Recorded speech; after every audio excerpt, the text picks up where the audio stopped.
everyone, what's up? Welcome back to my channel, or welcome to my channel if you are new. My name is Cristin. I'm a lifestyle vlogger. Just like a whole bunch of different random stuff on here, my channel.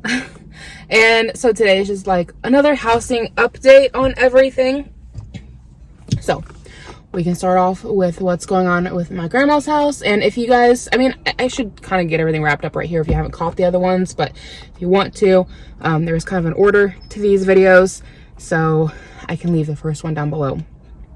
Anyway, my grandma's house, what's going on there? So I've always told you guys that that house was an inheritance from my grandmother, and it is seemingly going to be. Here's the hiccup, okay? Well, first off, it's an inheritance to my dad. He is the only beneficiary of the will, and then he's signing it over to us because he doesn't want it. I'm an only child. I'm his only kid, and he wants me to have stability and to have a house. And so just for simplicity of it all, I've always just told you guys it's an inheritance from my grandma because my dad's gonna own it for like 5 seconds. So, and he, other than growing up there, he's never lived there. Here's the hiccup with it all, okay? She passed away beginning the middle of April. I think it was April 9th actually. And she was in the nursing home for the last 6 years, I want to say. We've been in the house for 6 years now. So she's been in the nursing home for 6 years. Well, it would have been 6 years in June that she, anyways, that doesn't matter. She's on Medicaid. Okay, so here's the thing with Medicaid. If you own a home, they want you to sell it and pretty much write them a check for the house to help cover medical expenses. Here's the issue with that. That shows as having income, okay? So that would go to pay for her medical expenses, but to my understanding and my parents' understanding, and this is all coming from lawyers, is that, say we'd sold the house when she first went into the nursing home 6 years ago, then she pretty much would have lost her Medicaid because she had $50,000 worth of income is what it would have looked at. So the nursing home would have put that into an account and used it towards her monthly bills for the nursing home, which is like $5,000, okay? And before we get too much further, I just want to say, and I know I don't have to explain myself, but I always have somebody who's like, well, you shouldn't put your grandma in a nursing home. That's easier said than done, especially when they have a lot of medical problems and you're not qualified to handle it, okay? And just putting a little bit of clarification in there. I know some people are able to keep their loved one at home, and that's fantastic if you are. It just wasn't feasible for us to do it. So what would happen with the Medicaid money is that she would lose her Medicaid, and the nursing home would use the money that she got from the sale of her house to pay for her care at the nursing home. They charge about $5,000 a month for her care. Here's the problem with that. Okay, once you use up all of the money from the house, from the sale of the house, then they're going to start billing you the $5,000 a month until she gets her Medicaid back. And so that means either we got to take her out of the nursing home and put her somewhere, like she has to come live with somebody, which I've just explained, like isn't really something we're capable of handling her health needs and just her physical needs. Like we're just not able to do it. So that means somebody's got to pay a $5,000 a month medical bill. And I don't know about you guys, but we sure as heck don't have $5,000 just sitting around monthly to pay for medical expenses. So that's why we never sold the house, is because, not that we couldn't have sold it, but because she lost her Medicaid, and then it would have been a whole process of applying for her to get her Medicaid again once the finances ran out. And in the meantime, she either gets kicked out of the nursing home or somebody gets slapped with a $5,000 a month bill, and nobody can afford that, okay? So what we're advised to do is just put it up for sale by owner, because you do legally have to have it up for sale, but Medicaid cannot make you put it up for sale with an actual like real estate agent. So you just get like a for sale sign, stick it in the window with your information, and it just looks like it's for sale. That's what we were told to do by the nursing home staff and also by our lawyer, was just because apparently, what we're finding out now that everything's coming to a head, is that Medicaid is not interested in doing any legwork on any of this. They just want you to sell it and give them money. Like they don't want to really put much effort of anything into this. So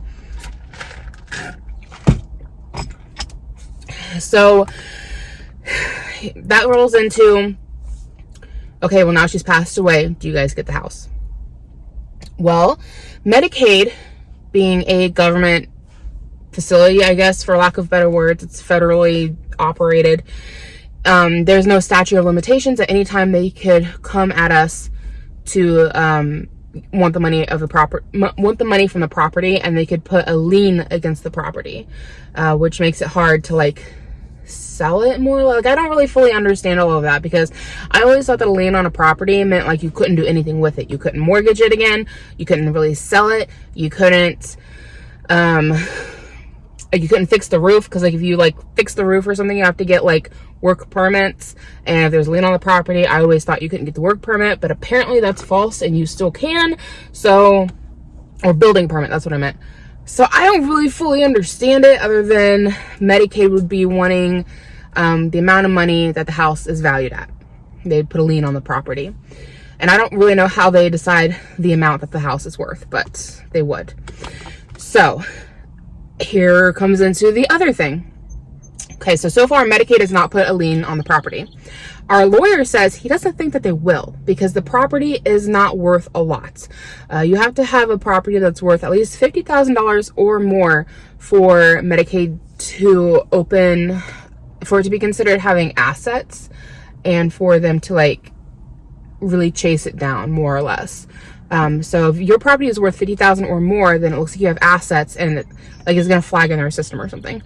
My grandma's house, based on tax assessed value, as of this year, is worth $49,300. Like, talk about coming in at this by the skin of your teeth. Like, when we moved in, the house was valued at, I think, like $46,000, and it's just gone up every year by tax assessment.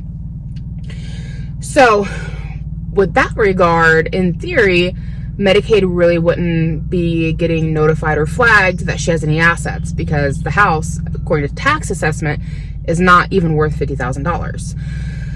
Not to say that they couldn't come after us, but it's unlikely, because it's such a small amount. It's not going to cover a whole lot. It's not going to do much for them. They have bigger fish to fry, is what the lawyer is getting at. He's like, there's people out there with $100,000 home, $200,000 home, $500,000 home. Like, that's who they're going to go after, not like your piddly little $50,000 house that's halfway in the ghetto. Like, nobody wants it. That's pretty much what the lawyer said. He said, to cover our butts, the best thing that we could do is to go ahead and have the property officially, I feel I'm going to use the wrong words here, an evaluation done on the home to see what it's worth as far as current market value, I think is what the terminology was. So we're working with a real estate agent, the one who we're actually buying our new house off of, to have the market assessed value done on it. And she said she's thinking it's going to be around $60,000, 60, something like that. It's kind of what she's thinking, but she hasn't finished it all yet. So with that, in theory, it would look like grandma had assets and could flag something in the Medicaid system, but I don't think that, the whole thing is a little confusing. I'm not really sure. I don't really understand it all, but the lawyer said to keep that assessed value for your personal records, or for our personal records, in case Medicaid ever came at us wanting the money, and go ahead and sell the house is probably our best game plan, because renting a house, if you only have one rental, apparently is not a very good idea. You're not going to make a lot of money, especially in the location it's at. We're likely looking at about $7,500 a year profit on it. And that's assuming we don't get a renter that comes in and just trashes the place. You could easily have somebody come in and trash the place, and then you're out any profit you made that whole year, possibly going into the hole. He's like, it's really not worth it. My real estate also said the same thing. We got the exact same thing from lawyer and real estate agent, saying if you want to have a couple different houses to rent out, you can make decent money. You might take a loss here or there, but when you have, you know, several sources of income from rental properties, it can be pretty lucrative. But if you only have one, especially in the location that yours is at, we wouldn't recommend it, because the quality of people you're going to get in there as renters is probably going to be pretty low. You're not going to be able to rent it out for very much, probably $650 to $750, somewhere in that range a month. So if somebody just like goes in there and guts the place or super damages it, like, you're going to be out all the money for the whole year. So I really wanted to keep the house, but it's really coming down to a thing of like, nostalgia isn't necessarily the best reason to keep a property. And we can't just let it sit empty, because then you risk getting squatters in there. And if you get squatters in there, it can be hard to get them evicted, and they can still trash the place, and like it's a whole thing. So it's coming down for our best financial benefit to sell the property. And with the way that the housing market is, we can list it for whatever we want to list it for. So we're thinking list it for $90,000 and, you know, go down. Like, we'd be happy with 75 to 80 is kind of what we're thinking about, you know, list high, sell low, whatever, however that, I think I'm saying that wrong, but you guys get what I'm saying. So we'll have the property assessment or evaluation from the realtor for our personal records. If at any time Medicaid wants to come back at, well, I say us, but it would be my dad, for the money, the realtor says to sell it for however much you can get out of it, and then whatever amount it is up to that assessment. So let's say it values at $60,000. Take $60,000, put it into investments. Everything else after that is yours to keep and do what you want with. If Medicaid comes at you and wants to put a lien on the property, or like come at you for the money, even if you don't own the property anymore, you can tell them, well, I had the house evaluated close to time of death, and this is what the value was, and this is what I'm willing to pay you, because this is how much the house was valued at from an assessment point of view. And so that just kind of gives us like grounds to stand on, I guess. So he said to take, you know, $60,000, whatever the value of the house is, and put it into investments, and then sit on it for at least 2 years. He said that likely if they don't say anything to you in 2 years, you're probably good. 10 years, you're about perfect. And then there was a clause in what he was reading to us that said that Medicaid at any time could come back at the beneficiary of the loan. Well, the only beneficiary of the loan is the will. The only beneficiary of the will is my dad. So the way we're looking at it and kind of seeing it as a loophole is that once my dad passes away, there's nobody else to come at, you know, for the money of the house. So once my dad passes away, we're really pretty free to do whatever we want with that money. So we're looking at that amount of money as kind of being like for my personal retirement. So we're going to take that amount and put it into investments and just sit on it and let it sit and grow. You know, by the time I'm 65, my parents probably won't be around anymore. They'd be like, I mean, they might be, but they'd be like 85, 86, 87, you know, like they could be here, you know, and that'd be fantastic if they are. It's just being realistic here, like, you know, you start getting into your 80s and things start getting a little, you know, time sensitive. So that's kind of the game plan, is just to take that big chunk of money, put it into savings once we sell the house. Here's an issue we're going to run into. We can't sell the house for 6 months after death. Something to do with getting a clean title. It has to be 6 months after she's passed away. So, and it's 40 days after death before my dad can take official ownership of the house. So it's kind of weird, because right now the house is technically owned still by my grandma, who's dead. Who knew that dead people could own property? But apparently for at least 45 days after your death, you can still own property. So yeah, it's been over 20 days. I think it was like over 20 days by the time we had our official lawyer appointment about everything. And it's been like another 2 weeks. So we probably have like another week to go.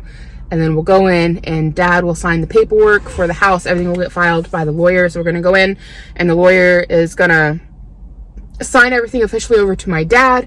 And then right there in the office, he's going to do a quick claim deed to us. And then the lawyer's going to file the paperwork. So my dad's going to own the house for like however long it takes to sign all the paperwork. He's going to be like, yep, it's mine. Okay, now it's yours. Like, it's going to go that quick. At least that's our understanding of it. And then the paperwork will get filed, and then the house will belong to me. And then we have to wait 6 months after my grandma's death before we can sell it on a mortgage. Something to do with getting clean titles and stuff. You have to wait 6 months. Now, that being said, if we find somebody who just has cash in hand and wants to do a quick claim deed, which is how my dad is giving it to us, he's going to sell it to us for like $1 or whatever. It's kind of dumb how that all works, but you have to put in like an amount you sold it for. So my dad's probably going to put like $1 in there, you know? So, which is interesting because that's how my grandpa sold the house to my grandma, which they were married. But when they bought the house, it was all in my grandpa's name, which keep in mind, they bought it back in like the 50s. So I guess everything is, hold on a sec. So I guess everything is just like, back then everything went to the guy, you know. And then before my grandpa passed, like a year before he passed away, they did a quick claim deed and put it in my grandma's name and got it out of his name. I don't understand all that or the reasoning behind it, but I'm sure they had reasons for it. He was getting really sick, so it's probably just why. But anyways, it'll be the same. And on the paperwork for the deed, it says, you know, I, Rex, sold this house to Joyce for $1. Like, this is how it reads. So that's exactly how it's going to read for my dad to give it to me. I sold this to $1 for $1. I'm going to pay $1 for a house. So that's how that's all going to work. And then we can sell it to somebody on a quick claim deed anytime if somebody just has cash, but we can't sell it to somebody with a mortgage for 6 months after her death, and that just has something to do with getting clean titles and I don't know, I don't know. I don't understand it all, but we got to sit on it for 6 months. So that's why my dad's able to give it to us. It's because we're doing a quick claim deed. Cash for $1.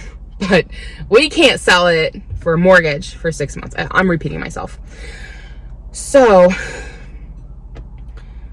yeah, that's kind of what's going on with that. Is everything is in theory going smoothly. Medicaid never put a death deed on the property, and I mean, they could at any time, and we're gonna check it again before we officially sign everything over, but as is so far, they have not done that, probably because the house is valued so low. And the lawyer brought up, he's like, you know, with COVID going on, there's a lot of workers who are still at home and not in the offices. They're not seeing all of this stuff. They're really backed up because there's so many people who have passed away the past year because of COVID, year and a half at this point, that they have, again, they just have bigger fish to fry. They got people with bigger houses, with bigger properties that are worth more money that they would rather go after instead of, you know, my little $50,000, $60,000 house. So that's what's all going on with that. That's kind of the game plan. Probably the next week or so, I will officially own it. And then we'll be hopefully moving into our new house, which is out in the country pretty much. It's like this tiny little pocket community. It's in the middle of nowhere. It's like 20 minutes out of town. So we're kind of getting excited for that. It's a cute little 3-bedroom house. It's got a loft area that could be a 4th bedroom. My husband's going to use it as an office. And I don't know why I told you that, but we're getting excited about it. We have a tentative closing date of May 28th, and the tentative part about it is that the breaker box in the house is outlawed. They stopped putting them in the 70s because they are fire hazards, and the house was built in 1910, so who knows how long it's been there, but I guess we're just lucky it never burnt the house down. So as is with this breaker box, the guy cannot legally sell it to anybody on a mortgage. So like if somebody had cash in hand and would do a quick claim deed, they could, which just means you're buying it as is with cash, no mortgage involved. But then all the other issue is that you can't get it insured. No insurance company is going to give you housing insurance on it with this breaker box. So the breaker box is supposed to get replaced this weekend, and then assuming everything goes well with replacing it, there's a possibility there could be some other wiring issues that the guy is going to have to fix, but hopefully it's just the breaker box that's done. We'll find out this Saturday, and once that gets completed, it can officially pass inspection, and then we can push forward with you know, getting towards our closing date, which should be tentatively May 28th. We've already been pre-approved for a loan and then officially approved for a loan, and like we've got everything handled on our end. We're just waiting on everything to get finished up on the seller's end so that we can officially take ownership. So pretty excited about that. And then I have got a cousin who's going to be coming in from Colorado. They're in the military. They're coming up to visit. They're going to be here for a whole month. And so I've offered her, and it's all going to hit like right about the same time. So in theory, we should close on our new house May 28th. My cousin comes in June 11th. At some point, we have to get into the new house and clean it and paint it and get it ready to go. But then we're going to move in. But then my cousin's coming up, and she was going to stay with her mom. But they are a family of 4, and my aunt is not my mom, her mom. My aunt, you know, it's her and her husband.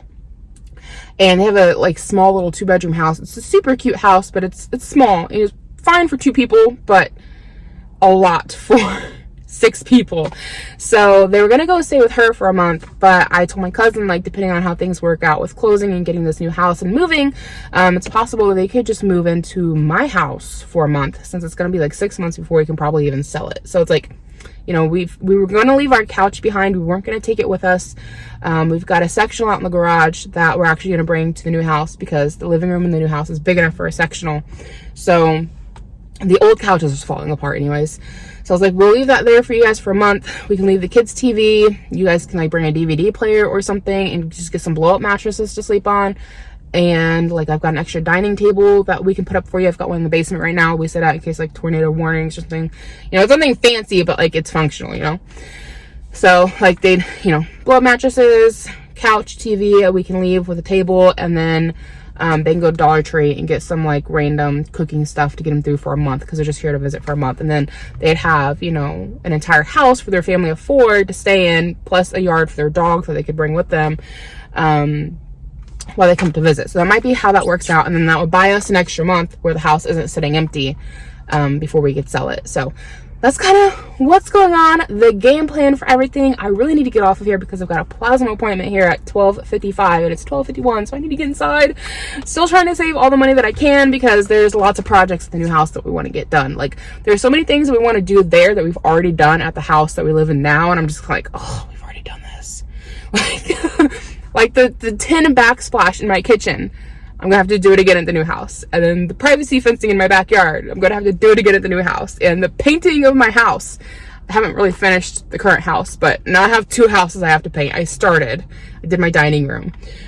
So just lots of projects gonna be getting done, but that's it for right now. I gotta get off of here. Thank you so much for hanging out with me and listening. I hope to connect with you guys in the comments down below. Go check out my other channel called Biscuits, where we explore all things biscuits. Super fun, just hangout channel. We're just trying random biscuit recipes. If you're new here, I hope you decide to subscribe and check out my channel, see if there's anything else you'd like to watch. And yeah, thank you guys so much for watching.